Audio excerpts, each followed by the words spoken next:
اللهم صل على سيدنا محمد يا رب صل وسلم دائما ابدا على حبيبي.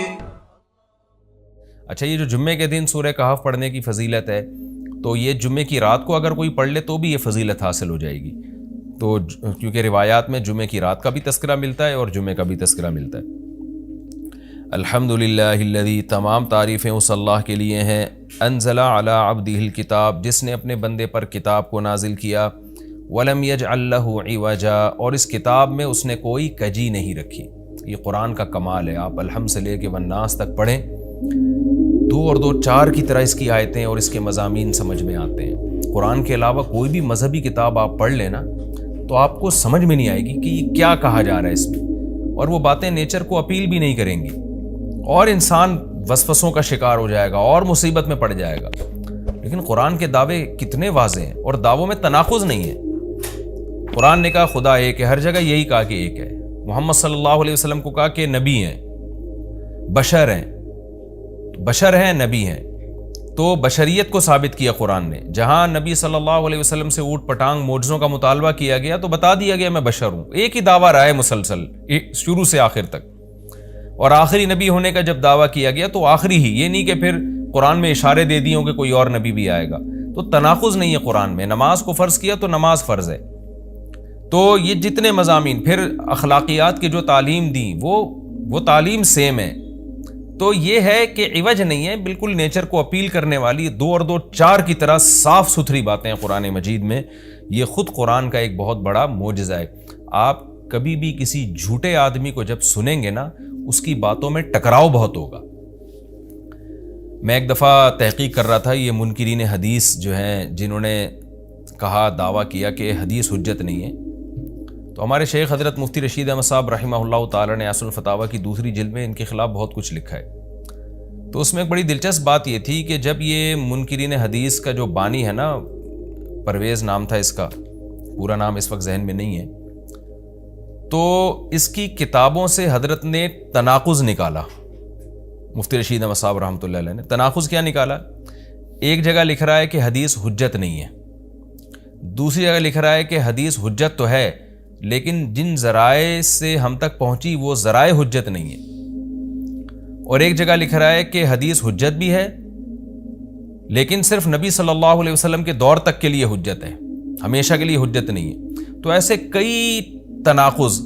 تو اس میں حضرت نے لکھا کہ اس سے پتہ چلتا ہے کہ یہ بیچارہ خود اس کو پتہ نہیں ہے کہ یہ اس کا دعویٰ کیا ہے. یعنی اس سے صاف واضح ہوتا ہے کہ ان کا مقصد صرف اور صرف ہمیں اسلام سے ہٹانا ہے، اور حدیث کو مشکوک قرار دے کر، کیونکہ زیادہ تر جو قوانین ہمیں اسلام کے ملتے ہیں وہ تو قرآن میں بہت کم ملتے ہیں، وہ تو احادیث میں ملتے ہیں. قرآن تو زیادہ تر عقیدے کی بات کرتا ہے، آخرت کے تصور کو ہماری نظروں میں اجاگر کرتا ہے، اخلاقیات سکھاتا ہے، مسائل، فقہی مسائل، وہ تو زیادہ تر احادیث میں ہے. اسلامی قانون جسے ہم کہتے ہیں، تو مقصد اس کا یہ ہے کہ اسلامی قانون سے کسی طرح لوگوں کو ہٹایا جائے. تو جیسے جس وقت بن پڑی وہ دعویٰ اس نے کر دیا. کبھی مجلس دیکھی کہ یار اس وقت یہ دعویٰ کرنا زیادہ مناسب ہے کہ حدیث حجت تو ہے لیکن جن ذرائع سے پہنچی وہ ذرائع قابل اعتماد نہیں ہے، تو وہاں اس نے یہ دعویٰ کر دیا. تو جھوٹا آدمی کسی ایک بات پہ ٹکتا نہیں ہے. آپ مرزا غلام احمد قادیانی کے دعووں کو دیکھ لیں، اس کی کتابوں میں کہیں وہ لکھتا ہے کہ میں نبی نہیں ہوں، میں تو امام ہوں، اور کہیں لکھتا ہے کہ میں، شروع میں اس نے یہ دعویٰ کیا تھا کہ میں نبی نہیں ہوں، میں امام مہدی ہوں. پھر اس نے دعویٰ کیا میں حضرت وہی عیسیٰ علیہ الصلوۃ والسلام جو مسیح موعود وہ ہوں. اس کی کتابوں میں اتنا ٹکراؤ ہے.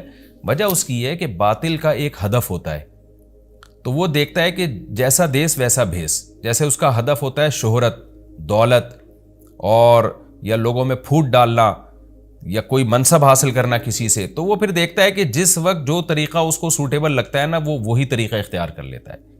تو ہر باطل میں یہ ہوتا ہے. آج بھی ہم دیکھتے ہیں جو اہل باطل ہوتے ہیں وہ کسی ایک بات پہ ٹکتے نہیں ہیں. ایک تو ہوتا ہے نا انسان سے غلطی سے ایک دعویٰ ہو گیا اس سے رجوع کر لے، وہ ایک الگ چیز ہے، وہ تو ہر انسان سے خطا ہو سکتی ہے. لیکن اہل باطل کے دعووں میں بہت ٹکراؤ ہوتا ہے، وہ کسی ایک بات پہ ٹکتے نہیں ہیں. آج بہت سارے اسکالرز ایسے ہیں کہ آپ جب ان کی تقریریں سنیں گے یا ان کی کتابیں پڑھیں گے تو انہیں بہت ٹکراؤ نظر آئے گا. اسی سے صاف پتہ چل جاتا ہے کہ یہ لوگ اپنے دعوے میں مخلص نہیں ہیں، ان کا مقصد پھوٹ ڈالنا ہے. تو جتنی جو تحریف شدہ آسمانی کتابیں ہیں، یہ جتنے باطل مذاہب ہیں، ان میں بھی آپ کو یہ ٹکراؤ نظر آئے گا۔ تو قرآن یہ دعویٰ بار بار کرتا ہے کہ اللہ تعالیٰ نے جو کلام اپنے حبیب صلی اللہ علیہ وسلم پہ نازل کیا، اس میں آپ کو عوج نظر نہیں آئے گا، کوئی کجی نظر نہیں آئے گی، بہت واضح 2 اور 2 4 کی طرح وہ اپنے دعووں کو دعوے کرتا ہے قرآن مجید، اور اس پر دلائل قائم کرتا ہے۔ قیماً، اللہ فرماتے ہیں سیدھا سیدھا کلام ہے، لینذر بأسا، تاکہ یہ ڈرا دے کہ اللہ تو نے اتنا صاف ستھرا کلام نازل کیوں کیا؟ اللہ کہتے ہیں 2 وجہ سے، برے لوگوں کو ڈرانے کے لیے، اچھے لوگوں کو امیدیں دلانے کے لیے، تاکہ برے لوگ برائی سے بچیں اور اچھے لوگوں کو موٹیویشن ملے۔ یہ دعویٰ بھی قرآن کا کتنا پیارا اور کتنا صاف ستھرا ہے۔ برائی کو ختم کرنا چاہتا ہے قرآن، اچھائی کو پروموٹ کرنا چاہتا ہے۔ لِيُنذِرَ بَأْسًا شَدِيدًا، ہم نے کیوں نازل کیا؟ تاکہ یہ ڈرا دے شدید عذاب سے، من لدنہ، اللہ کی طرف سے، یعنی اللہ کی طرف سے ڈرا دے، وَيُبَشِّرَ الْمُؤْمِنِينَ، اور ایمان والوں کو خوشخبریاں سنا دے۔ کون سے ایمان والے؟ الَّذِينَ يَعْمَلُونَ الصَّالِحَاتِ، جو اچھے اعمال کرتے ہیں۔ کیا خوشخبری سنا دے؟ ان لہم اجرا حسنا، کہ ان کو اجر ملے گا بہت اچھا، اور ایسا اجر ملے گا ماکثین فیہ ابدا، رہیں گے اس اجر میں وہ ہمیشہ ہمیشہ۔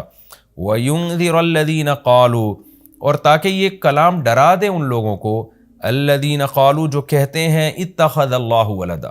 اللہ نے ڈرانے کا ذکر 2 دفعہ کیا، اس لیے کہ ایک تو عام لوگ جو برے ہوتے ہیں ان کو ڈرا دے، اور مشرکین میں خاص طور پر یہ برائی تھی کہ یہود و نصارہ کی باتوں میں آ کے اللہ کے لیے اولاد ٹھہرا لیا کرتے تھے، وہ فرشتوں کو بیٹیاں کہہ دیا، یا عیسائیوں کی باتوں میں آ کے اللہ کے لیے اولاد ٹھہرا دی۔ تو اس لیے اللہ نے خاص طور پر ان مشرکین اور ان کافروں کا ذکر کیا جو نبی صلی اللہ علیہ وسلم کے دور میں اللہ کے لیے اولاد ٹھہراتے تھے، کہ ان کو بھی ڈرا دیا جائے۔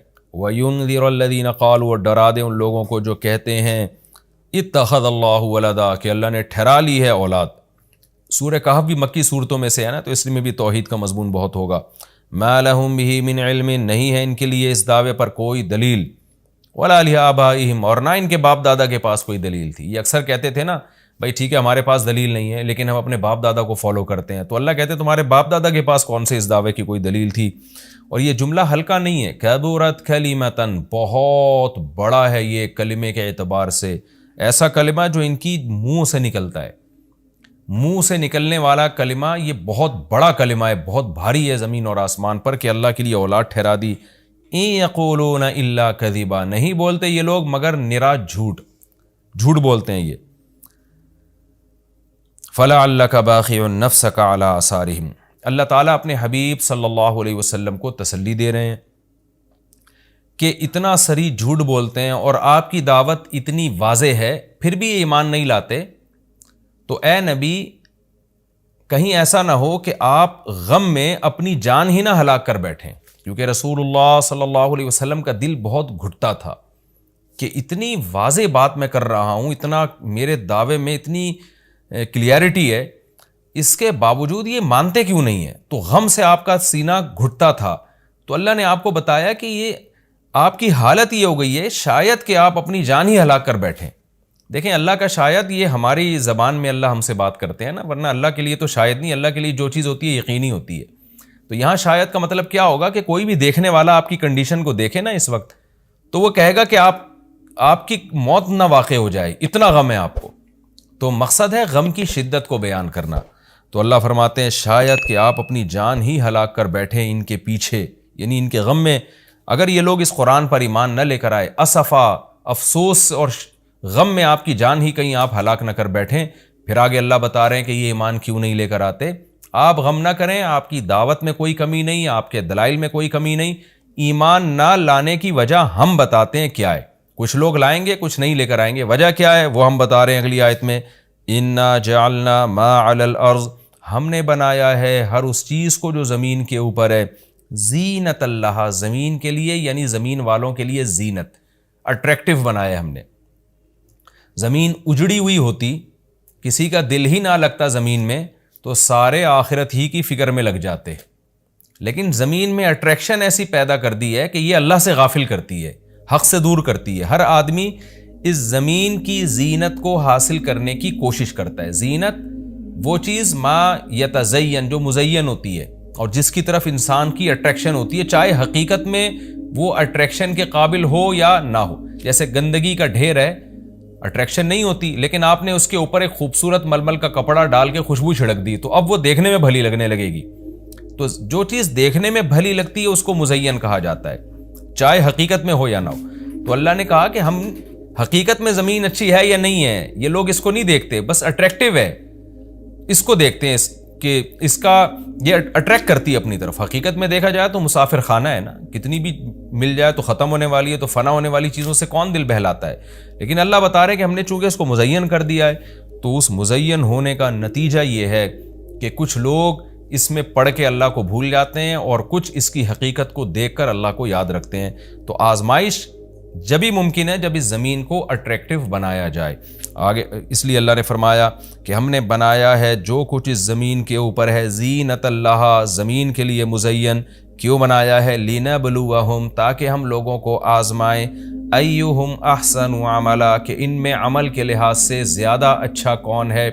اگر زمین کو مزین نہ بنایا جاتا تو سارے عمل کے لحاظ سے بہت اچھے ہو جاتے، کیونکہ قربانی نہ دینی پڑتی۔ اب اس مزین زمین کی بہت سی چیزوں کو چھوڑنا پڑتا ہے، نماز کے وقت دکان چھوڑنی پڑتی ہے، اور صدقات و خیرات کے وقت مال کی قربانی دینی پڑتی ہے، اور جو شریعت کے جتنے بھی احکام ہیں تو جاہ کی قربانی دینی پڑتی ہے، منصب کی قربانی دینی پڑتی ہے۔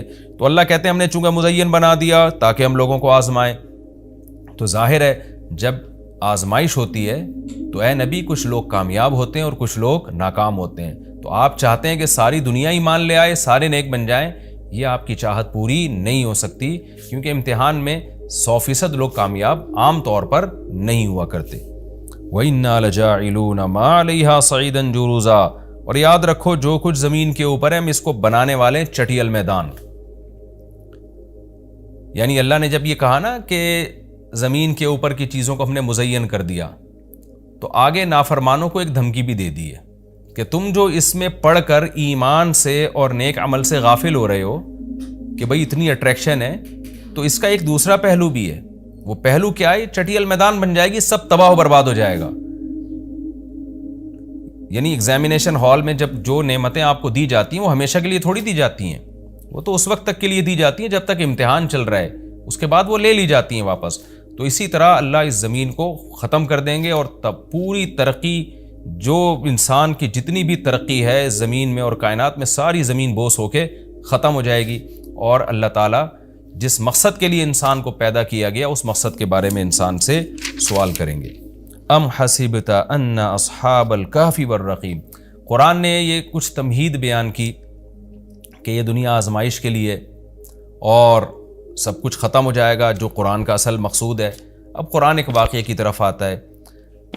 مشرکین مکہ یہود و نصارہ سے بہت سی چیزیں سنا کرتے تھے، اور یہود آ کے ان کو چپکے گائیڈ کرتے تھے کہ جس نے نبوت کا دعویٰ کیا ہے نا، تم ان سے یہ سوال پوچھو، تم ان سے یہ سوال پوچھو۔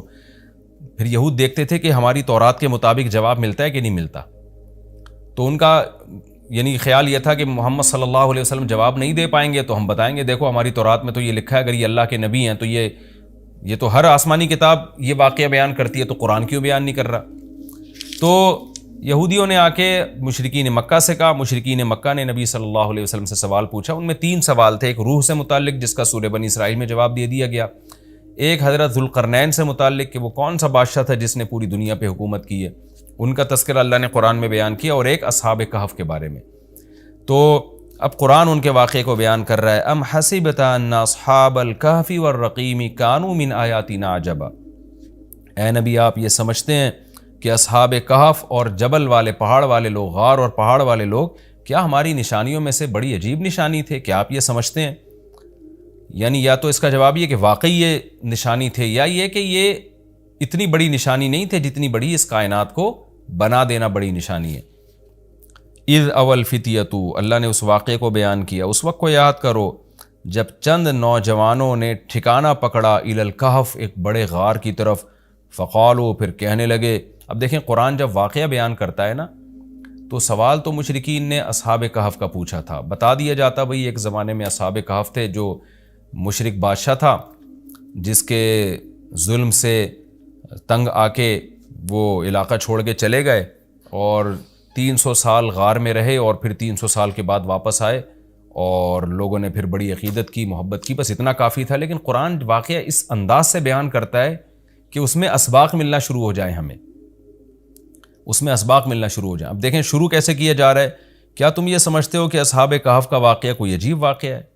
یعنی اللہ کے لیے تو کوئی عجیب نہیں ہے، یعنی انسانوں پر گویا اللہ تعجب کر رہے ہیں کہ اس واقعے کو تم عجیب سمجھ رہے ہو، اور اس سے بڑے عجیب عجیب کام جو ہم نے کر دیے، پانی کے قطرے سے انسان کو بنا دیا اور اتنا بڑا نظام بنا دیا ہم نے کائنات کا، اس کو عجیب نہیں سمجھ رہے۔ تو یہ انسان کی بھی عقل ہے نا کہ ایک واقعہ عجیب و غریب ہو جائے تو اس پہ حیران ہو رہا ہوتا ہے، اور وہ پوری کائنات بن گئی اور انسان کا پانی سے وجود میں آ جانا، چونکہ یہ ہم اس کے عادی ہو چکے ہیں یہ منظر دیکھنے کے، تو یہ ہمارے نظر میں عجیب نہیں رہا، ورنہ حقیقت میں تو اس سے زیادہ عجیب کام اللہ کر چکا ہے۔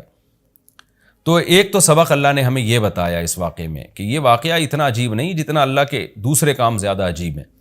تو قرآن واقعہ بیان کرتا ہے اس انداز سے تاکہ ہمیں اس سے اسباق ملیں۔ اذ اول الفتیۃ الی الکہف، نوجوانوں نے غار میں پناہ لی، فقالوا ربنا، اور کیا کہنے لگے، اے ہمارے رب، آتنا من لدنک رحمہ، تو دے ہمیں اپنی طرف سے رحمت، اور ہیئ لنا من امرنا رشدا، ہمارے معاملے میں کوئی رشد کا انتظام کر دے، یعنی درستگی کا انتظام کر دے۔ اس میں کیا سبق ملتا ہے کہ جو مشرک بادشاہ تھا، کافر بادشاہ تھا، چند نوجوان اسلام لے کر آئے، اللہ کے برحق دین کو قبول کیا، ان کو یہ یقین تھا کہ ہم اس علاقے میں رہ کر اپنے دین اور مذہب پہ قائم نہیں رہ سکتے، لہذا انہوں نے ارادہ کیا ہم ہجرت کرتے ہیں۔ تو اب ہجرت کر کے جائیں کہاں؟ تو اللہ سے دعائیں مانگ رہے ہیں۔ اس سے کیا پتہ چلتا ہے کہ جب آپ کے لیے کسی علاقے میں رہ کر دین پر چلنا ناممکن ہو تو آپ پر لازم ہے کہ آپ اس علاقے کو چھوڑیں، ایک بات۔ نمبر 2، چھوڑ کر آپ اللہ پہ اعتماد اور توکل کریں کہ جس اللہ نے مجھے یہاں کھلایا وہ کہیں اور بھی کھلا سکتا ہے۔ نمبر 3، اللہ سے 2 قسم کی دعائیں مانگیں۔ نمبر 1، اے اللہ تو میرے لیے رحمت کا انتظام کر دے، یعنی اپنا رحم کر تاکہ تیری رحم کی وجہ سے ہمارے لیے معاملات آسان ہو جائیں۔ نمبر 2، تو ہمیں گائیڈ کر، ہیئ لنا من امرنا رشدا کا مطلب سیدھا راہ دکھا، ہمیں بتا کہ ہم نے جانا کہاں ہے، کس ملک میں اسٹے کرنا ہے، سفر کیسے کرنا ہے۔ یہ بالکل ایسے ہی ہے جیسے موسیٰ علیہ السلام سے غلطی سے قتل ہو گیا، تو اب مدین سے جب نکلنا تھا، مصر سے جب نکلنا تھا تو راستہ معلوم نہیں تھا، تو وہاں بھی اللہ تعالیٰ سے موسیٰ علیہ السلام نے دعا مانگی کہ وَلَمَّا تَوَجَّهَ تِلْقَاءَ مَدْيَنَ قَالَ عَسَىٰ رَبِّي أَن يَهْدِيَنِي سَوَاءَ السَّبِيلِ، مجھے امید ہے میرے رب مجھے سیدھا راستہ دکھائے گا۔ تو جب انسان کو راستے معلوم نہ ہو، گائیڈنس نہ مل رہی ہو کہ جانا کہاں ہے، کہاں اسٹے کرنا ہے، تو ایسے موقع پہ اللہ سے سیدھے راستے کی دعا مانگنی چاہیے۔ تو یہاں بھی انہوں نے دعا مانگی کہ اللہ تو ہمارے لیے رحمت کا انتظام کر دے اور ہمارے لیے ہمیں گائیڈ کر دے کہ ہم نے جانا کہاں ہے، کہاں اسٹے کرنا ہے۔ تو قرآن کہتا ہے ہم نے ان کی دعا کو قبول کی، فَضَرَبْنَا عَلَىٰ آذَانِهِمْ، رحمت کا انتظام کیسے ہوا کہ ہم نے غار کے اندر، کیونکہ گئے ان کے کتے کو ساتھ لے کر غار کے اندر گئے ہیں، اور وہاں انہوں نے کہا کہ فی الحال ہم یہاں لوگوں سے چھپ جائیں، کسی طریقے سے پناہ میں آ جائیں، پھر دیکھیں گے جی اٹھ کے ہم نے جانا کہاں ہے۔ تو قتل کے خوف سے نکلیں اور غار میں جا کے آرام کیا، تو اللہ کہتے ہیں ہم نے ان کے کانوں پہ پردہ ڈال دیا، سلا دیا گہری نیند، سنین عددا، کئی سال تک، ثم بعثناہم، پھر ہم نے ان کو جگایا، لنعلم ای الحزبین، تاکہ ہم دیکھیں، جس کا نتیجہ یہ نکلا کہ ہم یہ دیکھنا چاہتے تھے ان دونوں میں سے کون سا فریق ایسا ہے احصیٰ لما لبثوا امدا، جو مدت کے اعتبار سے زیادہ کاؤنٹ کرنے والا ہے اس مدت کو، لما لبثوا، جس مدت تک یہ لوگ ٹھہرے۔ یعنی اللہ تعالیٰ بھی گویا ان کو دیکھ کے خوش ہو رہے ہیں کہ دیکھیں ان کے آپس میں تبصرے کیا ہوتے ہیں، کیونکہ کسی کے ساتھ ایسا کبھی نہیں ہوا۔ تو اب جب یہ اٹھیں گے تو اللہ کی گویا کہ اللہ تعالیٰ بھی ان کی بات کو دیکھ کرنا ایک خوش ہو رہے ہیں ان کو دیکھ کے کہ دیکھو میں یہ باتیں آپس میں کیا کرتے ہیں۔ تو کسی نے کیا کہا، کسی نے کیا کہا، یہ سارا تذکرہ آگے آئے گا۔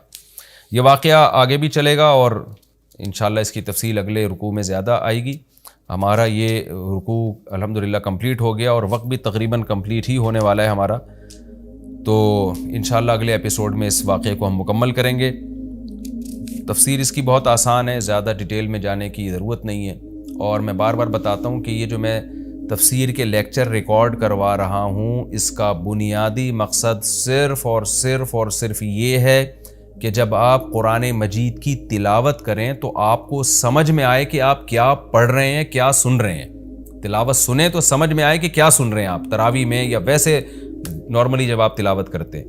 اس تفسیر کے لیکچر کا مقصد لمبی چوڑی تفسیریں نہیں ہیں، کیونکہ میں اگر چاہوں تو ایک ایک رکوع میں 6 مہینے لگا دوں اس کی ڈیٹیل بیان کرنے میں، اور چاہوں تو میں مختصر رکھوں اس کو. تو میں نے مختصر اس لیے رکھا ہے کہ آپ کو قرآن سمجھ میں آئے. لہذا قرآن سامنے رکھ کر آپ بیٹھا کریں اور ایک ہی لائنوں والا قرآن ہمیشہ رکھیں. 15 لائنوں والا ہے تو پوری زندگی پھر 15 لائنوں والوں سے تلاوت کریں. 16 لائنوں والا ہے تو 16 لائنوں والے سے آپ تلاوت کریں، تاکہ آپ کو جب وہ صفحہ سامنے ہوگا نا تو آپ جب بھی تلاوت کریں گے تو آپ کو اس کا مفہوم انشاءاللہ ذہن میں آئے گا.